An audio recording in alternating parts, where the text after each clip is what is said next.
গুরুর চরণে প্রণাম জানিয়ে শুরু করছি ভাগবত কথা। আমরা এই মনুষ্যকুলে জন্ম নিয়ে কখনো আমাদের জন্মদাতা মাতা পিতাকে কখনো যেন না কাঁদাই, কারণ মাকে কাঁদালে, পিতাকে কাঁদালে আপনাকেও কাঁদতে হবে। বড় সত্য কথা। তাই পিতা মাতার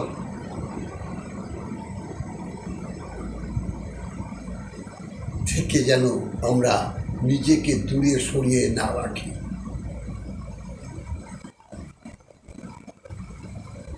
কারণ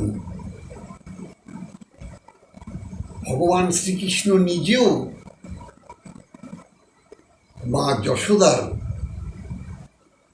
যে শাসন বারণ, সেটাও কিন্তু তিনি প্রতিপালন করেছিলেন।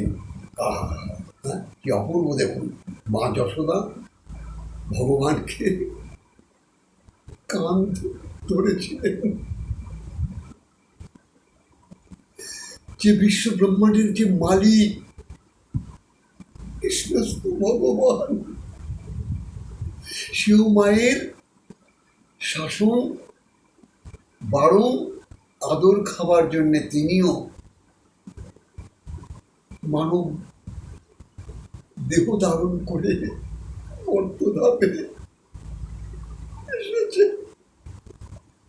তাই আমরা ভুলেও কখনো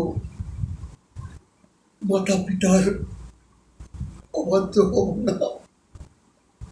কারণ যে মা আমায় 10 মাস 10 দিন গর্ভে ধারণ করেছে, তার কথা কি করে ভুলে যাব? যার জন্যে আমি পৃথিবীর আলো দেখছি, তাকে কি করে ভুলে যাব? কোন রকম প্ররোচনায়, কোন রকম কোনো কারো কথাতে এই মা বাবা নামক যে বস্তুটি, এদেরকে অসম্মান যেন আমরা না করি। তাই ভগবানও যুগে যুগে এসেছে মা বাবার সঙ্গ পেতে।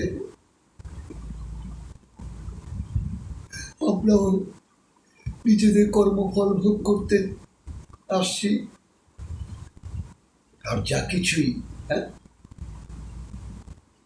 করব মা বাবার জন্মে সবকিছু স্মরণ করেই করি। তাহলেই জীবনের পথটা দেখবেন একদম ফুলের মতন আপনার মন প্রশস্ত হয়ে যাবে। যা সরল দুর্লভ বস্তুও আপনার কাছে সহজ হয়ে যাবে যদি পিতা মাতার আশীর্বাদ আপনার